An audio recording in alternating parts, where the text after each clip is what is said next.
Hello friends, welcome to our YouTube channel Legal Galaxy. मैं उमा मिश्रा आप सबका स्वागत करती हूँ। दोस्तों, जैसा कि आपको पता है कि हम आईपीसी को डिस्कस कर रहे हैं। इसके पिछले वाले वीडियो में हमने आईपीसी के इंट्रोडक्शन, एक्सटेंशन और प्रिविलेज्ड क्लास पर्सन्स को अच्छे से डिफाइन किए हैं, अच्छे से पढ़ चुके हैं। आज हम आप लोगों के साथ प्रिंसिपल ऑफ लीगैलिटी को डिस्कस करेंगे और इसे हिंदी में वैधानिकता का सिद्धांत कहा जाता है। जब भी किसी व्यक्ति को गिरफ्तार किया जाता है तो उसकी स्वतंत्रता और जीवन दोनों को खतरा होता है और इस खतरे के निवारण के लिए कुछ सुरक्षात्मक उपाय किए गए हैं।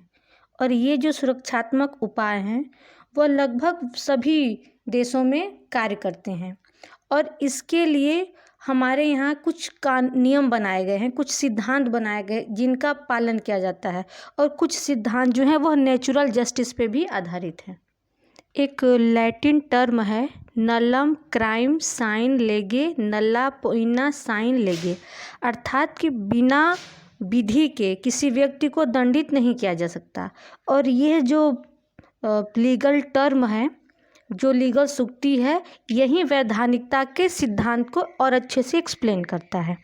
इस वैधानिकता के सिद्धांत को कई चरणों में बांटा गया है और इसके जो नियम हैं उसमें सबसे पहला है नॉन रेट्रोएक्टिविटी ऑफ पेनल लॉ।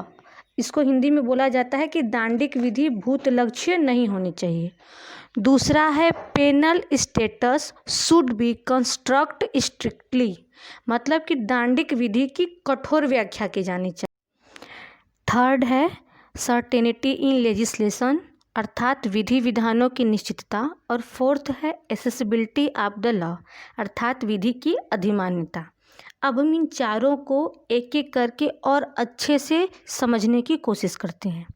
सबसे पहले जो बात है वह है दांडिक विधि भूत लक्ष्य नहीं होनी चाहिए, अर्थात कोई भी कार्य तब तक अपराध नहीं होगा जब तक कि वह उसी समय जिस समय कार्य किया गया है अपराध के रूप में परिभाषित ना हो। और ना ही विधायिका ही कोई ऐसा कानून बना सकती है जो पहले किए गए कार्य को अपराध की श्रेणी में रखता हो। मतलब इसका एकदम सीधा है कि अगर कोई व्यक्ति कोई कार्य करता है और वह उस समय अपराध के रूप में परिभाषित नहीं है और बाद में संशोधन करके या कोई विधायिका कोई कानून बना के उस कार्य को अपराध घोषित करती है तो उस व्यक्ति को दंडित नहीं किया जाएगा। और दंडित होने के लिए जो कार्य है उसका अपराध के रूप में परिभाषित होना आवश्यक है उसी समय जिस समय की कार्य किया गया है। इस बात की पुष्टि संविधान के अनुच्छेद 20 क्लास 1 में भी है। उसमें भी यह कहा गया है कि कोई भी विधि भूतलक्षीय प्रचलन का नहीं होगा। और इसके साथ साथ एक और बात उसमें कही गई है कि जब भी किसी अपराध के लिए कोई दंड निर्धारित है तो उस समय उतना ही दंड दिया जाएगा। अगर बाद में संशोधन करके दंड की मात्रा बढ़ा दी जाती है तो वह व्यक्ति बढ़े हुए दंड से दंडित नहीं होगा, बल्कि उतने ही दंड से दंडित होगा जो उस समय निर्धारित था जब उसने अपराध को कारित किया। थर्ड है दांडिक विधि की कठोर व्याख्या, अर्थात दांडिक विधि की व्याख्या इस रूप में की जाएगी कि जो कार्य या लोप किया गया है वो स्पष्ट रूप से देखने में अपराध है या नहीं है, क्योंकि दांडिक विधि का विस्तार किसी भी तरीके से व्याख्या करके नहीं किया जा सकता। 1884 में प्राइस के केस में जस्टिस स्टीफन ने भी यह बात कहा था कि अपराध है या नहीं इसको स्पष्ट रूप से उल्लिखित होना चाहिए। मतलब जब भी कार्य अपराध है तो यह स्पष्टतः निषेधित होना चाहिए कि यह कार्य निषेधित है, इस वजह से कार्य अपराध है। क्योंकि निर्वचन के प्रिंसिपल जो है वो पेनल लॉ में अप्लाई नहीं होते हैं। थर्ड है विधि व्यवस्था की निश्चितता।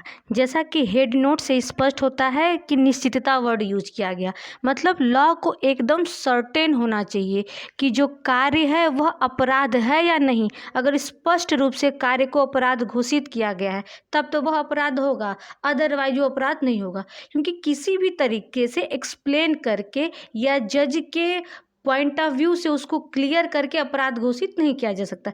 इसीलिए लॉ को एकदम क्लियर कट होना चाहिए कि कार्य है अपराध होगा, ये कार्य नहीं है तो अपराध नहीं होगा। इससे लाभ ये भी होगा कि व्यक्ति ये पहले से ही जानता रहेगा, या व्यक्ति को पहले से यह बात स्पष्ट होगी कि हमारे द्वारा किया गया है कार्य विधि के तहत दंडनीय है। तो ऐसे होगा क्या कि वो उस कार्य को करने से भी बचेगा।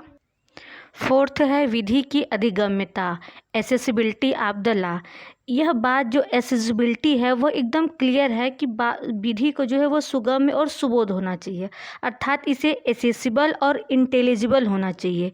विधि बनाने का तात्पर्य होता है कि व्यक्ति को यह बात बताई जाए कि उसके द्वारा कोई कार्य किया जा रहा है तो वो अपराध हो सकता है, और इसकी जानकारी उसे हो, इसलिए विधि को सरल होना चाहिए, और साथ ही साथ इसका प्रचार और प्रसार भी अच्छे से होना चाहिए।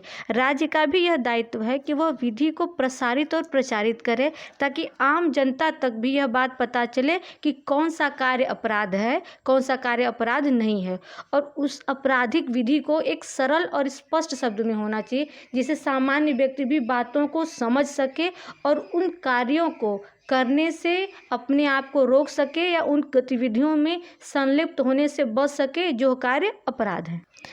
ऐसे प्रिंसिपल ऑफ लीगलिटी के ये जो चारों सिद्धांत थे, इसको हम लोगों ने अच्छे से पढ़ लिया है। इसके बाद हम आप लोगों को नेक्स्ट वीडियो में विकैरियस लायबिलिटी और प्रोटेक्शन ऑफ एक्यूज्ड पर वीडियो लेकर के आएंगे। आई होप आपको क्लियर हो गया होगा कि प्रिंसिपल ऑफ लीगलिटी क्या है। अगर फिर भी आप लोगों को कोई क्वेश्चन पूछना है या कोई क्वेरी करना है तो आप हम कमेंट बॉक्स में लिख के हमसे कह सकते हैं, और डिस्क्रिप्शन में मेरा ईमेल आईडी है। अगर आप हमसे पर्सनल कांटेक्ट करना चाहते हैं तो हमें ईमेल करके आप अपनी बातें पूछ सकते हैं। आई होप आपको ये वीडियो अच्छा लगा हो। इसे लाइक और शेयर करना मत भूलिएगा।